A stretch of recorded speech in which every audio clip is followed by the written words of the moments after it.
Hello, hello, salut la famille, j'espère que vous allez bien. Moi, ça va. J'espère que toi qui me regardes en ce moment, tu vas bien. Alors la famille, aujourd'hui, on est de retour pour une nouvelle vidéo. Et cette vidéo, officiellement, elle va marquer la fin de nos séries de vidéos que j'ai commencé depuis le début du mois de mai. Et voilà, aujourd'hui, avec cette vidéo, on va officiellement marquer la fin de ces séries de vidéos-là qui portent essentiellement sur tout ce qui concerne la vie d'un étudiant en France. Je pense que l'essentiel du message était passé et cette vidéo va marquer la fin de notre série de vidéos, la vie d'un étudiant qui a quitté de chez lui, certainement de l'Afrique, vers la France. Donc voilà la famille, c'est ce sur quoi le contenu d'aujourd'hui va porter et j'espère que tu vas rester là jusqu'à la fin et surtout tu vas me lâcher le pouce en l'air. Like cette vidéo, dis-moi comment tu trouves la vidéo dans les commentaires. Fais-nous un partage de tout ce que tu as pu tirer des autres vidéos jusqu'alors. Fais-nous un partage de tous ces contenus-là. Dis-nous qu'est-ce que tu as pu retenir. Dis-nous également dans les commentaires si tu veux savoir d'autres choses que j'ai pas dont j'ai peut-être pas parlé dans ces vidéos-là. Dis ça dans les commentaires et on va voir qu'est-ce qu'on peut en faire. Ou bien, partage la vidéo avec d'autres personnes. Et si tu n'es pas encore abonné, clique sur le bouton s'abonner, active toutes les notifications et tu ne rates rien. Rien d'ici. Donc voilà la famille, on y va direct dans la vidéo. Alors, pour marquer officiellement cette fin de cette série de vidéos qu'on est en train de faire, franchement cette vidéo c'est pas sur une thématique concrète, sur quelque chose de précis. Ce sont des questions que voilà j'avais eu à l'esprit. J'ai même eu à poser certaines questions à certaines personnes avant même d'arriver ici. Même quand je suis arrivée, j'ai posé certaines de ces questions-là. Et voilà, d'autres choses que moi-même j'ai pu expérimenter. Et je me suis dit, je vais réunir toutes ces choses-là et en faire un contenu pour vous. Peut-être qu'il y a quelqu'un aussi quelque part qui se pose l'une de ces questions. Il y en a de ces questions-là qui vont paraître un peu bizarres. Et c'est quand même bizarre certaines questions. Mais je me suis dit, hey, on va en créer un contenu. Et voilà, j'espère que vous allez l'aimer. Première chose dont on va parler aujourd'hui, le découvert bancaire. Est-ce que tu avais déjà entendu parler de ça? Est-ce que tu avais déjà entendu découvert bancaire? En tout cas, moi, oui, quand j'étais à Lomé, j'entendais voilà mes connaissances qui étaient à l'étranger ou bien surtout en France, qui disaient oui, je suis en découvert bancaire ou bien qui disent, on est en pleine discussion, ils vont parler de découvert bancaire et tout. Donc, je posais la question, mais voilà, quand tu ne vis pas la chose, tu ne sais pas forcément comment, qu'est-ce que c'est. Tu ne sais pas vraiment qu'est-ce que c'est. Et il a fallu que j'arrive en France pour réellement savoir ce que c'est que le découvert bancaire. Le découvert bancaire, c'est que tu as... Moi, je vais l'expliquer à ma manière. Après, si tu veux, va faire des recherches là-dessus. Sur ton compte bancaire, tu as toi-même ton argent qui est pour toi. Et à part cet argent-là, la banque va t'autoriser à dépasser, à faire des dépenses ou bien, voilà, lorsque ton argent qui est propre à toi, lorsque cet argent-là finit, tu as une certaine somme qui t'est autorisée, mais c'est l'argent de la banque en fait. Et la banque t'autorise à utiliser ce montant-là. Et lorsque l'argent va revenir sur le compte, la banque va soustraire cette partie de l'argent qu'elle t'avait prêté. Elle va soustraire ça lorsque de l'argent va arriver sur ton compte. Et c'est maintenant le reste de l'argent qui était arrivé sur ton compte qui va t'appartenir. Quand je suis arrivée, j'ai pris rendez-vous à la banque pour l'ouverture de mon compte bancaire. Et la conseillère me demande, est-ce que vous voulez qu'on vous autorise au découvert? J'ai dit oui. Et elle m'a demandé à quel montant, j'ai donné le montant. Elle m'a dit, si vous voulez, oui, en tant qu'étudiante. Parce que moi, j'avais donné un montant très bas. Parce que voilà, je ne veux pas faire de découvert. Donc, en fait, dans ma tête, découvert, c'est la dette. Et moi, j'aime pas avoir des dettes. Genre, je n'aime pas savoir qu'il y a de l'argent d'autrui avec moi. Je n'aime pas. Du coup, j'ai donné un montant. Je pense que j'ai dit 50 euros. Je pense que c'est 50 euros, j'avais dit. Et la conseillère m'a dit non, qu'on peut augmenter ça. Donc, elle m'a dit qu'elle allait l'augmenter. Voilà, maintenant, quand je suis arrivée, j'ai prié à mon Dieu que non, je ne veux pas rentrer dans les histoires de découvert bancaire parce que voilà, les trucs comme ça va devenir, ça va être comme un cycle ou bien, voilà, ça va devenir comme un cercle dans lequel tu vas rentrer et ça va être difficile de sortir de là. C'est l'idée que moi-même je me faisais de la chose. Et la première fois que je suis rentrée dans le découvert bancaire, c'était dur. C'était dur parce que je ne voulais vraiment pas rentrer dans le découvert bancaire. Mais c'est une réalité ici. C'est difficile d'y échapper. Tu peux facilement tomber dans le découvert bancaire. Mais si tu te gères bien, tu gères bien ton argent, ça peut t'arriver. Oui, une fois passant, deux fois passant. Mais si tu sais comment gérer tes dépenses, si tu sais comment gérer ton argent, normalement, le découvert bancaire ne doit pas être une habitude en fait. Mais c'est la France. Les dépenses, ça est là comme ça. Donc, je pense que pas mal de gens sont tout le temps dans le découvert bancaire. Mais est-ce que c'est quelque chose de mauvais? C'est quelque chose... En soi, oui, c'est de la dette. Mais c'est la banque qui l'autorise. Et dès que l'argent arrive sur le compte, c'est pas comme si tu vas pas le rembourser. Dès que l'argent rentre sur le compte, le découvert est comblé. Et le reste de l'argent qui va rester après que la banque ait soustrait leur découvert, le reste là t'appartient. Et si jamais tu retombes encore dedans, tu vas toujours rester dans ce cercle-là. Ça va toujours aller, revenir, aller, revenir. Et voilà, franchement, la première fois que moi je suis rentrée dans le découvert, ça n'a pas été du tout... Ça n'a pas été joli. J'étais mal en point. J'arrivais plus à manger. Je ne souriais plus pendant au moins 2 semaines. Mais après, ma soeur m'a fait comprendre que hey, c'est la réalité ici. Tu vas pas rester comme ça pour le restant de ta vie. Et c'est vrai en fait, c'est vrai. Le découvert bancaire, ça est là. On rentre dans le découvert, on en ressort, on rentre, on en ressort et voilà. Mais après, quand tu arrives à bien gérer tes finances, normalement, tu dois pouvoir gérer en fait et ne pas être tout le temps dans le découvert bancaire. L'autre réalité également qu'il faut se mettre dans la tête, je pense que sur pas mal de choses, quand tu te prépares mentalement à ces choses-là, franchement, c'est plus gérable que voilà de rester là et que la chose t'arrive comme ça et puis tu fais face à la situation, tu ne sais même pas comment t'y prendre. Ce à quoi j'ai pensé, c'est le fait que trouver un job étudiant ici, c'est pas facile. Je pense que je l'ai dit dans pas mal de vidéos. Trouver un job étudiant, c'est pas facile, c'est pas quelque chose qui est facile d'accès à tout le monde. Donc, il faut également préparer son mental au fait que voilà, tu peux arriver et trouver un job étudiant peut être un casse-tête, mais comme pas possible. Donc, prépare-toi mentalement à ça pour que ça ne te fatigue pas mentalement en fait.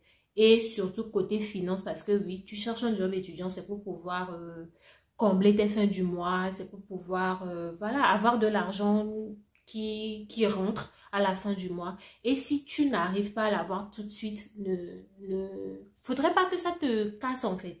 Prépare-toi mentalement et s'il le faut, tes parents ou les personnes qui se portent garant pour toi, il faut que ces personnes également soient prêtes à te porter, à t'aider financièrement pendant la période où tu n'as pas encore de job étudiant. C'est quelque chose que si tu n'es pas mentalement bien posé, ça peut te casser. Donc déjà, prépare-toi au fait que voilà, ça peut arriver que tu arrives et que tu n'aies pas de job étudiant tout de suite.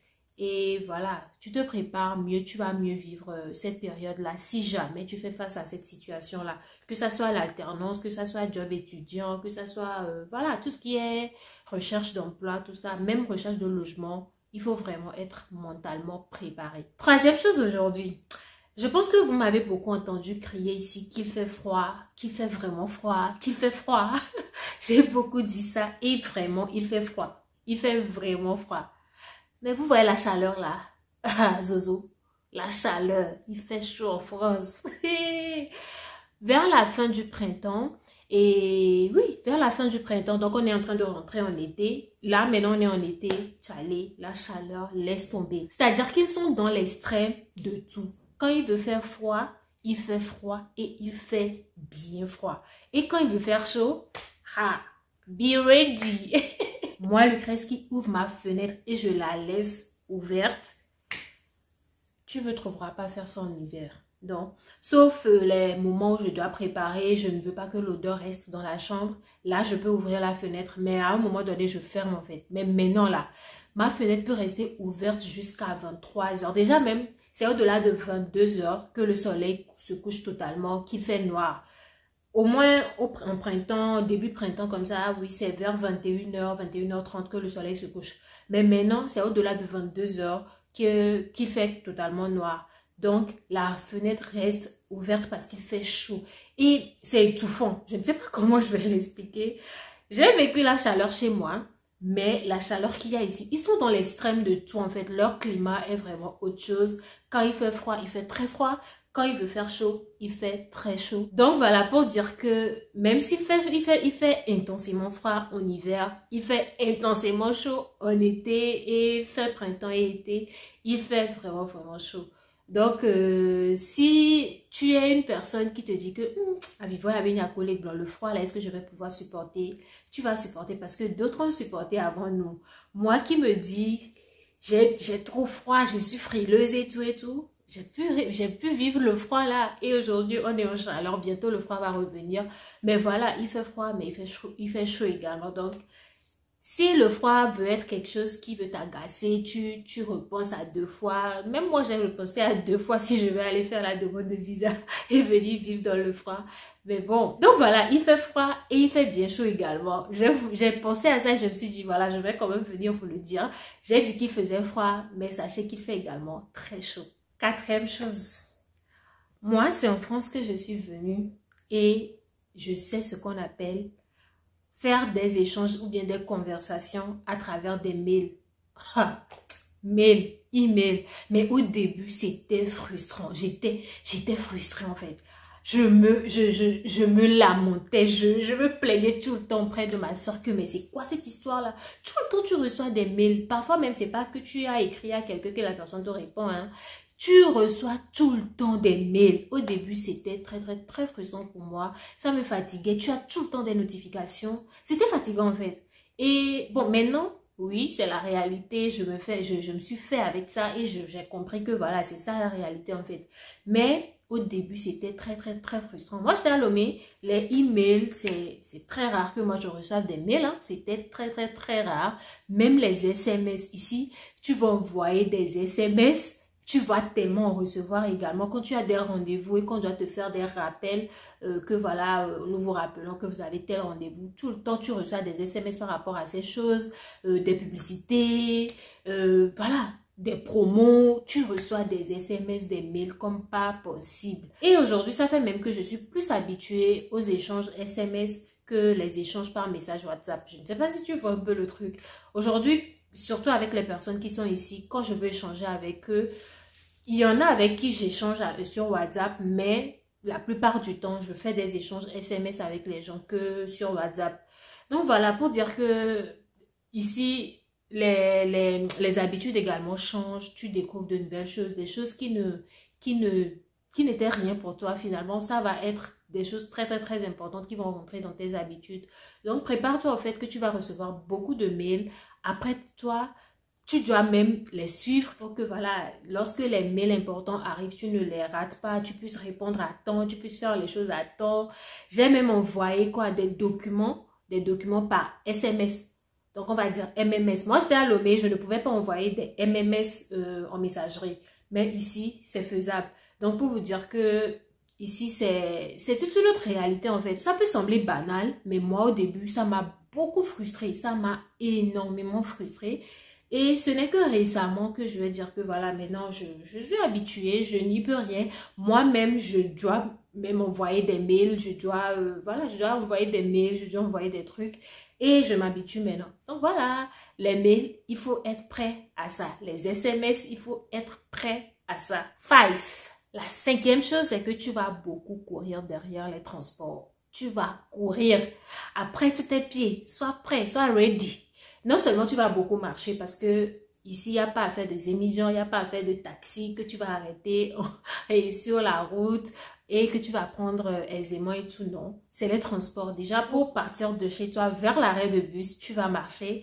Et si jamais tu es dans les 2-3 minutes, peut-être que l'arrêt est à 4 minutes ou à 5 minutes de marche de chez toi, si tu ne te lèves pas à temps, tu vas devoir courir pour pouvoir attraper le bus, au risque que le bus parte et que tu dois maintenant attendre le prochain. Donc vraiment, il faut savoir que tu vas beaucoup marcher, tu vas beaucoup courir. Lorsqu'il y a des grèves de transport, tu vas marcher, tu n'as pas le choix. Tu vas faire des marches de 45 minutes, des marches d'1 heure. Et ces choses-là, personne ne m'a dit. J'ai dû arriver, faire face à la réalité et faire avec. Donc voilà, je te le dis aujourd'hui, sache que la France, c'est beaucoup la marche, c'est beaucoup la course. Et voilà, si tu as un vélo, tant mieux. Au moment où il y a grève de transport, c'est là que j'envie ceux qui ont des vélos, des trottinettes. Parce que même ceux qui ont des voitures et tout, franchement, je les envie, mais de ouf. Surtout quand tu pars travailler, que tu es parti peut-être au travail de, je ne sais pas, que tu es parti au travail de 6 heures à 13 heures ou à 14 heures. Parce que oui, il y a des emplois du temps comme ça, des emplois du temps comme ça. Bah, tu finis, sache que tu vas rester debout. Sauf si, voilà, tu as des possibilités dans ton travail de t'asseoir par moment. Mais après cette fatigue-là, de 6 heures à 14 heures, tu vas devoir maintenant marcher parce qu'il n'y a pas de transport. Ça m'est arrivé récemment. Et j'ai dû marcher 1 heure de temps du travail jusqu'à la maison. Like, t'allais, you know easy. Sois prêt en fait, sois prêt mentalement à toutes ces réalités-là. La 6e chose dont je viens parler aujourd'hui, c'est que ça peut t'arriver que tu perdes des choses. C'est une réalité, ça arrive pas que à moi. Il y en a qui m'ont également dit que ça leur est arrivé.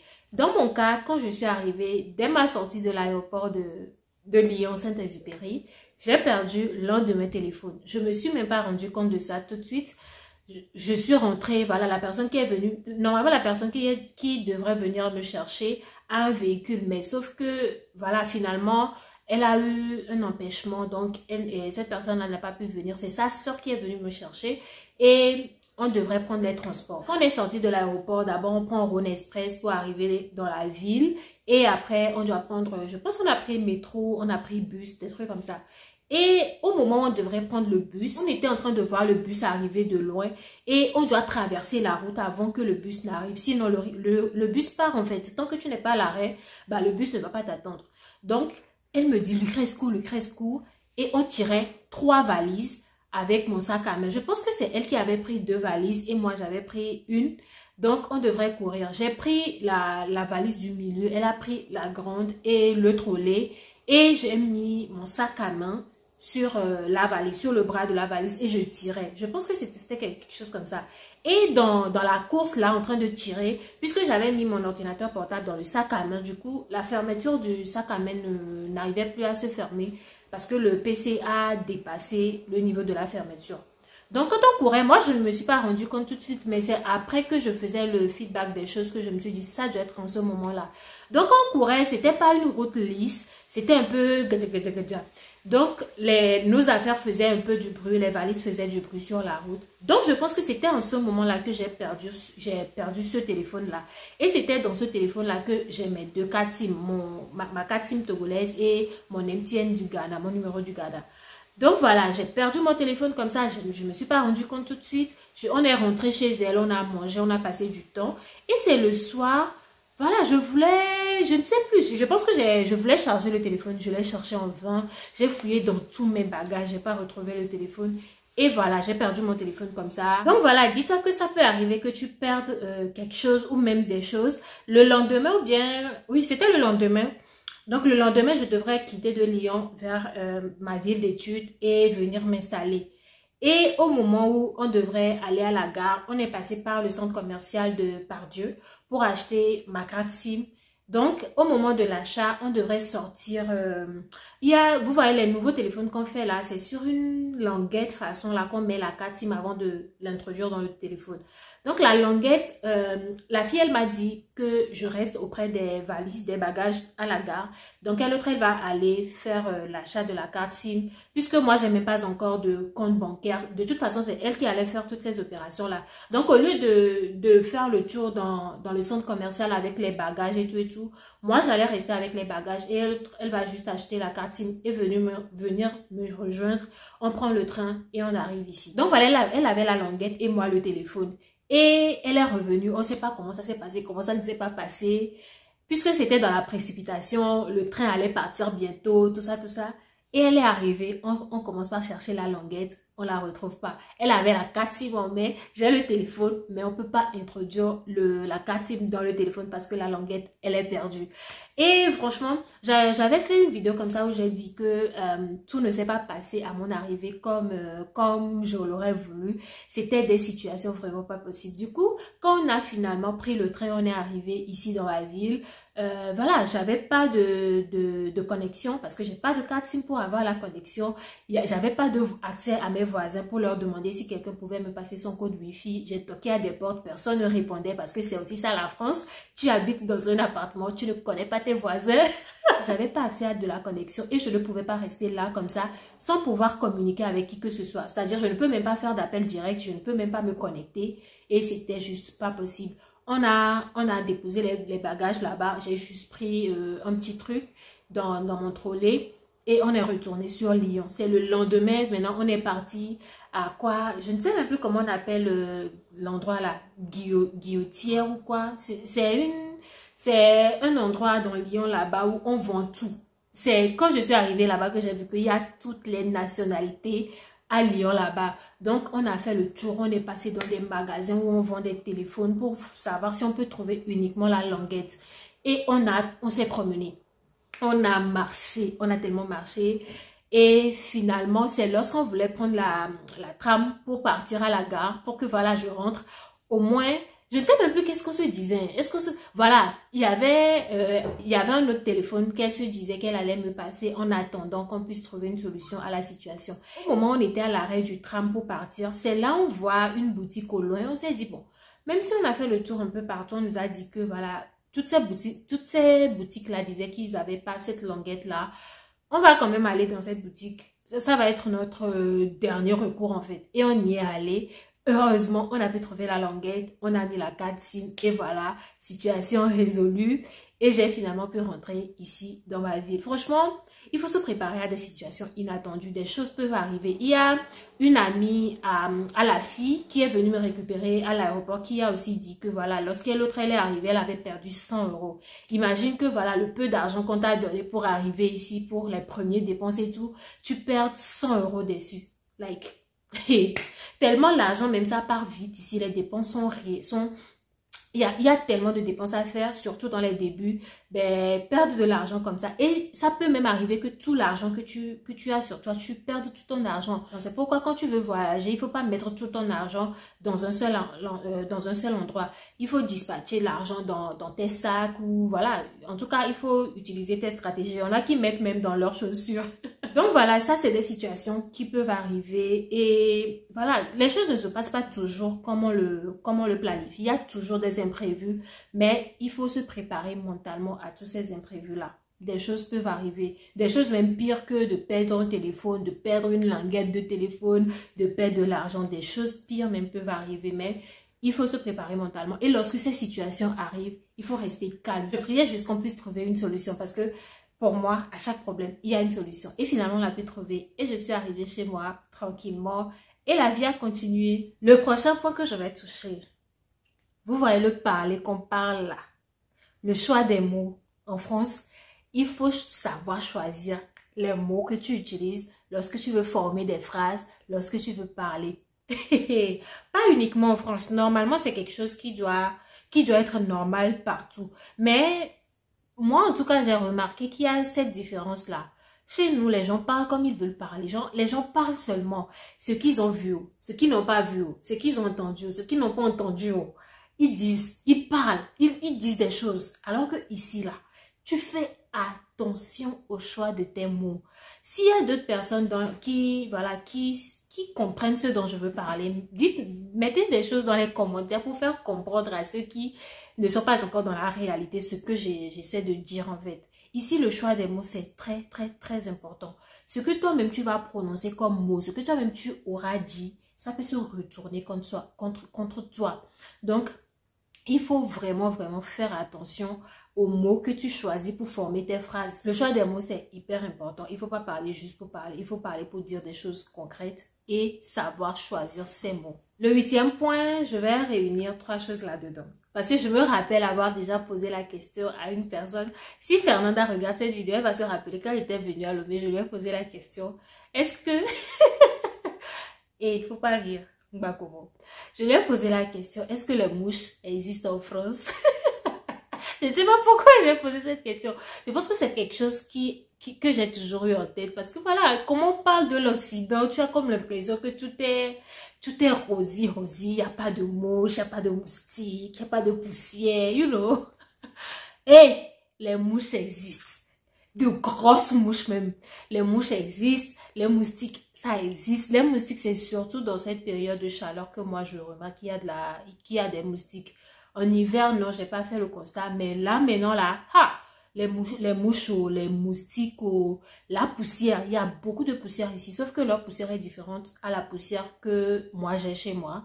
Notre poussière, je vais dire que c'est plus la poussière du sable, de la poussière, voilà, de la poussière rouge. Mais ici, les poussières, c'est plus, voilà, les matières qu'ils utilisent pour faire leur truc ici. Ça dégage beaucoup de poussière. Oui, il y a de la poussière qui sort de l'extérieur, mais c'est pas pareil à la poussière qu'il y a chez moi. Donc voilà, notre poussière, elle est beaucoup plus rouge. C'est une sorte de sable, mais ici, c'est pas très pareil. Mais la poussière, ça existe ici. Les mouches, ça existe. Les moustiques, ça existe. Si toi aussi, tu t'es déjà posé cette question, je te réponds aujourd'hui. En tout cas, Fernanda, elle m'avait dit que oui, que les mouches, ça existe. Je ne sais pas pourquoi j'ai posé à ça. Mais voilà, je me suis dit, bon, je vais en parler ici. Si toi aussi, tu te poses la question, bah, on est ensemble. Mais sache qu'il y a également des mouches en France. Donc voilà, la famille. On est à la fin de cette vidéo. J'espère que tu as aimé la regarder. Si c'est le cas, lâche-moi un gros pouce en l'air. Dis-moi dans les commentaires, voilà, qu'est-ce que tu penses de cette vidéo? Est-ce que j'ai dit quelque chose de bizarre? Est-ce qu'il y a quelque chose auquel tu te dis, à quel moment le tu vas penser à ça? Comment est-ce que tu vas te poser la question s'il y a un mouche ou pas? Dis-moi dans les commentaires, est-ce que c'est quelque chose auquel tu as pensé? Ou voilà, donne-moi ton avis sur chaque point dans les commentaires. Je veux te lire. Partage la vidéo avec d'autres personnes. Et si tu as d'autres questions, si tu veux bien qu'à l'avenir, j'aborde d'autres sujets par rapport à la vie d'étudiant en France, n'hésite pas à mettre tout dans les commentaires et on va voir ce qu'on peut en faire. Et voilà, j'espère que tu es également abonné. Si ce n'est pas le cas, abonne-toi avant que cette vidéo ne soit totalement finie. Abonne-toi, hein? Vas-y, abonne-toi. Clique sur le bouton s'abonner, active toutes les notifications. Et on se voit à la prochaine vidéo, la famille. Je vous fais plein de bisous. Bye.